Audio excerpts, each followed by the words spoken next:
everyone, and welcome to the third Advanced Higher Chemistry video. We're still focusing on Unit 1, but now we're going to have a look at the atomic orbitals. We're going to have a think about quantum numbers and the different orbitals that the electrons exist in and how we can represent this.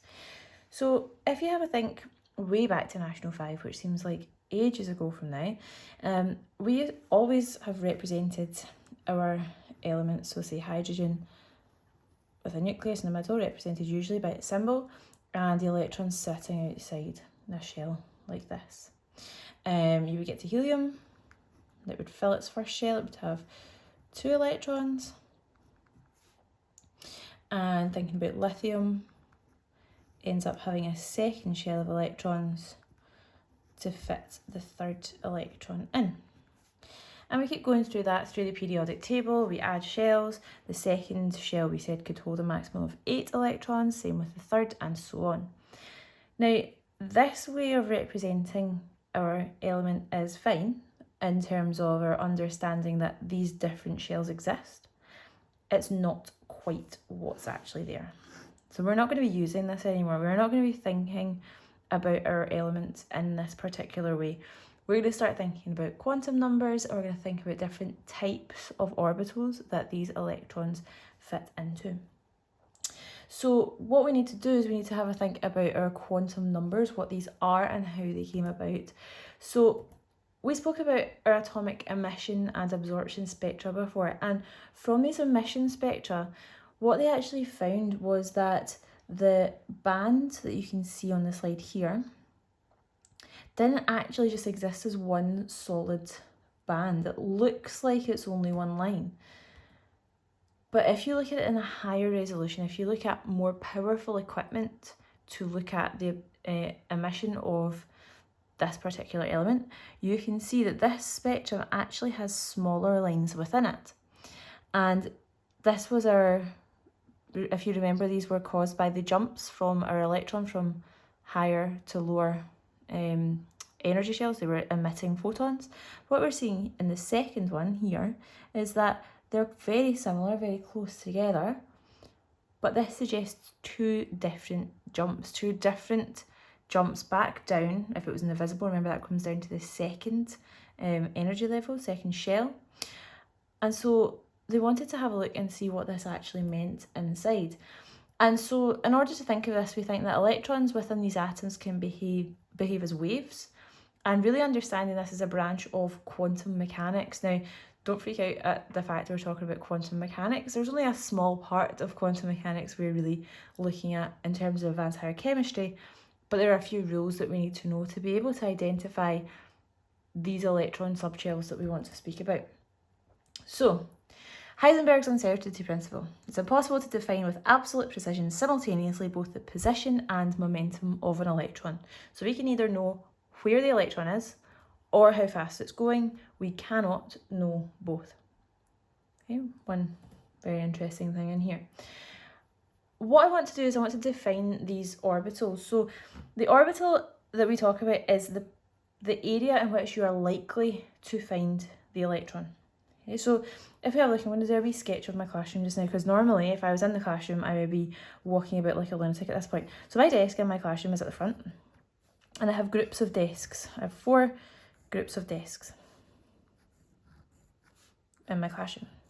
Now I'm quite active, I wander around, so if we say this is a room, there's benches around the side, we won't draw them in, but this is my desk. Normally I would be teaching here, but throughout the lesson I'll be coming out from behind my desk, I'll be coming around, I'll be checking on the people on this table, I will be checking on the people on this table, I will be coming up here as well, checking on the people on this table.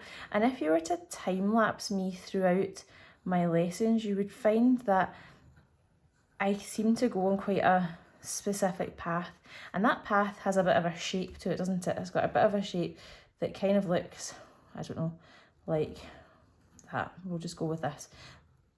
Yeah, let's just say my 4-leaf clover that I've just drawn there, that's the likely path where you're likely to find me. Now I still might be like darting out of the classroom to go see another teacher, be back in, but I'm likely to be going in and out and round these desks throughout. And now this shape is not a physical thing.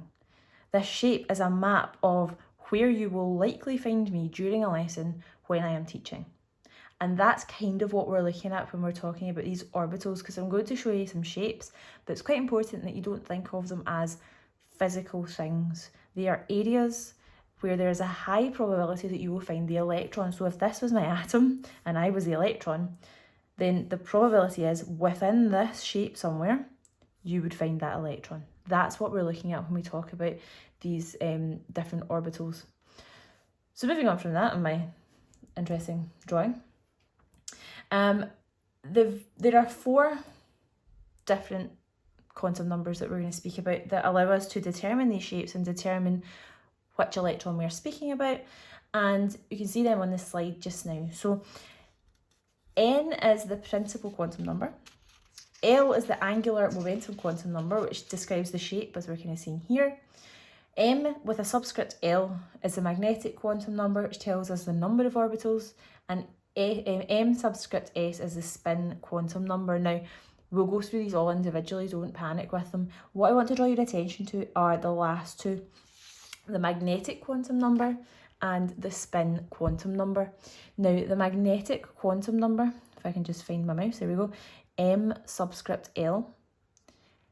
The SQA last year updated the advanced higher course to accurately represent how we represent these things in chemistry. Now this M subscript L, I've lost my mouse again, there we go. M subscript L used to just be represented by the letter M. So if you're looking through any old notes, if you're looking through any old textbooks that are for advanced higher chemistry, and it says the quantum number M with no subscript, then that is referring to this, the magnetic quantum number. That has changed to M subscript L. M subscript S as well, this used to just be represented by an S. Now don't ask me why this all got updated, it caused lots of confusion, but when you're looking at old questions from past papers, when you're looking at old textbooks, old notes, this would have been M and this would have been S. This is the correct way to represent it now, M subscript L and M subscript S for the magnetic and the spin quantum numbers. Now we're going to go into what these actually are, but that's really important information, okay? So let's have a look at the principal quantum number. What I said earlier about our different shells, and that's strictly not true, we still have these energy levels, we still have shells, the first shell, the second shell, the third shell, as you go away from the nucleus. It's just that within these shells there are these other shapes where you will find the electrons, if that makes sense. So in terms of the principal quantum number, it's quite easy to remember. The principal quantum number, n equals 1 for the first shell, n equals 2 for the second shell, and so on. Okay. These emission spectra, however, because it's been further subdivided, allow us to think that actually these shells can divide into subshells, and that's where our other quantum numbers come into play. So just looking at the paper just now, if I'm talking about n, which is the principal quantum number,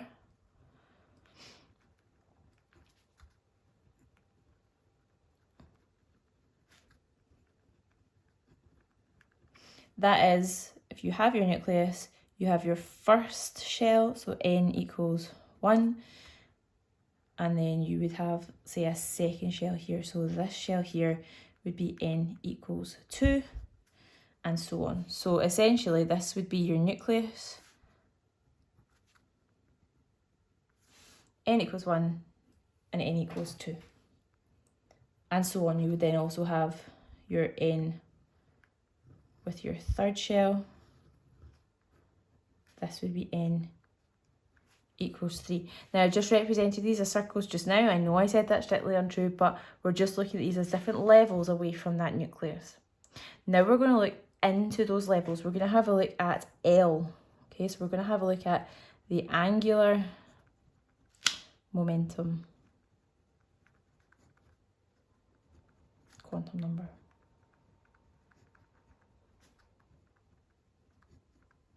So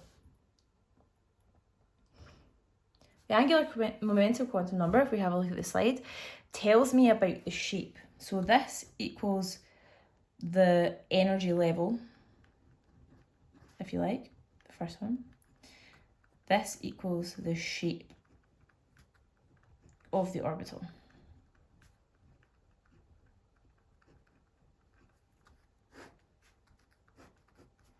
Okay, so N is the energy level, L is the shape of the orbital within that energy level. There are multiple that you could get.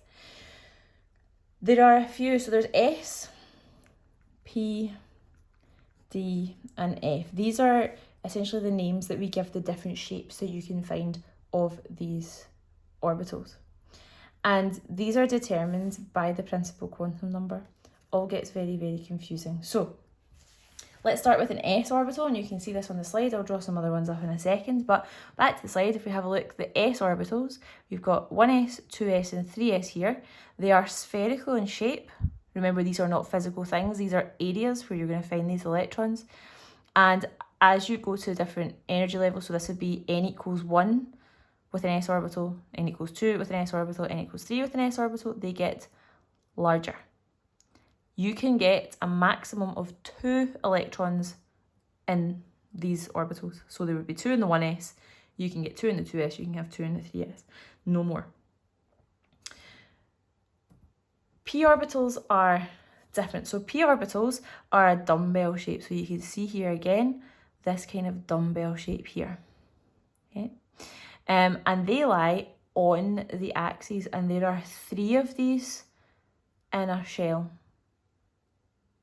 Okay, there are 3 of these in a shell. So there are these dumbbell shape. You can get them on here, the x-axis, the y-axis, and the z-axis. And the word here, degenerate, is quite important. This means that any electron in either of these would be of equal energy. They have the same quanta of energy. So they are degenerate orbitals. Sorry, I keep bringing that menu down. So they lie on the x, y, and z axis, and their names are P subscript x, P subscript y, P subscript z. So let me just write this on the paper just now. So s orbitals are spherical.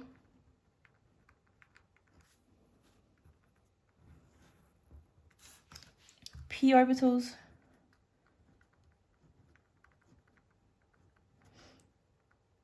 are dumbbell shaped. That's not how you spell it. Dumbbell shaped. Here we have 1 per energy level. Here you have 3 per energy level. So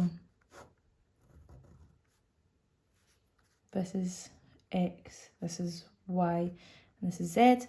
If I have this one here on the x-axis, this is P subscript x. If I have another one here, I'm just mimicking what we have on the slide here. This is going on my y-axis, so this was x, y, and z. So this is P subscript y. And here we have z, where the dumbbell shape is on the z-axis, and that's P subscript z. Really important, when you're identifying these, you should be able to identify by looking at it that this is px, this is py, and this is pz, because they're on these axes. You would not be required to know which of these your electron is definitely in, you just need to know that they exist. Okay, but you would be able to draw them and identify them from these diagrams, or draw the diagrams. Each one of these can hold 2 electrons, 6 electrons in the p orbitals per shell, or per energy level. Okay, so in an energy level, if I've got p orbitals, I would have 3 of them. They would be degenerate, and I can have a maximum. Okay, a maximum of 6 electrons in those p orbitals, so 2 each, and we'll talk about that again in a second.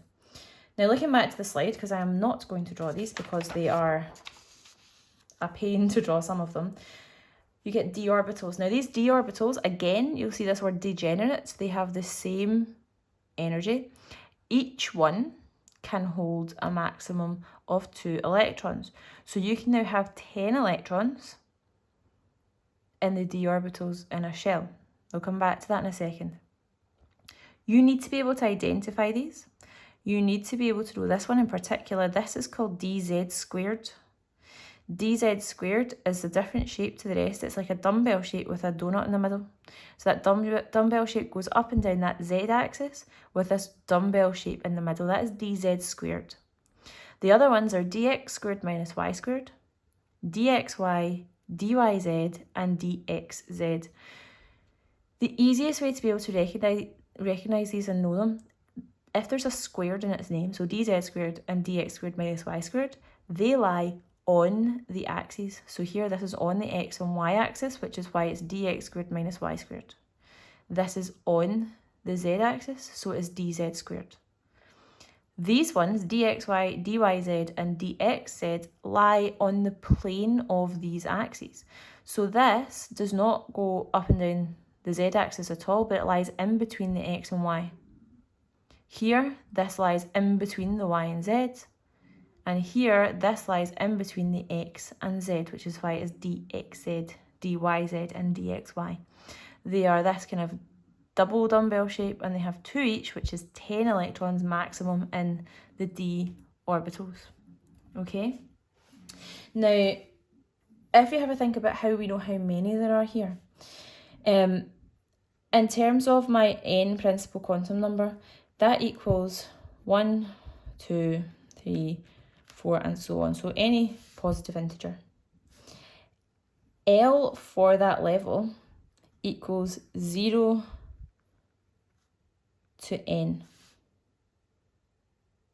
minus 1, 0 to n minus 1. So that means, I'll do a wee table, if n equals 1, 2, 3, or 4, L can go from 0 to n minus 1. So 0, n minus 1 is 0, there can only be one shape. Here, this can go 0, it can also go to 1. It can't go to 2 because 1 is n minus 1. Here, it can go 0, 1, 2. Here, I can go 0, 1, 2, and 3. This might seem confusing. This, if L equals 0, that equals an s orbital.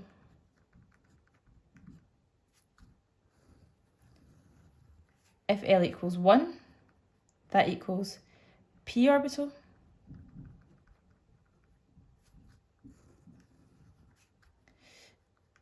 I'll put that here. If that equals 2, that equals d orbital. Oh, I cannot spell today. And if it equals 3, that equals something called an f orbital, which we don't need to know the shapes of. They are funky shapes, you just need to know that they exist. So I have my principal quantum number. In the first shell, I can only have an s orbital. Can't have anything else. So in the first shell, you can have one s. That's how we would represent it. If I had a second shell of electrons, I can have a 2s. I can also have 2p orbitals. If I move to my third shell, 3, I can have a 3s. I can have a 3p. I can have a 3d orbital. You see how this is building up? The further away from the nucleus we get, the more of these subshells we have. The more of these orbitals that we have as we get further and further away from the nucleus. So my nucleus is here. This is getting further and further away.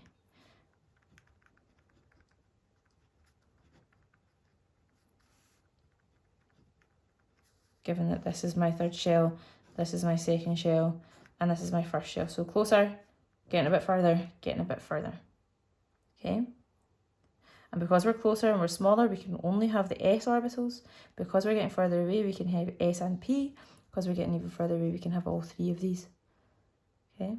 And this is why it's important not to think of these as physical things, because then you start thinking that this is getting very crowded. This is just multiple electrons moving around in their particular orbits, if you like, which are all specific shapes and of specific energy.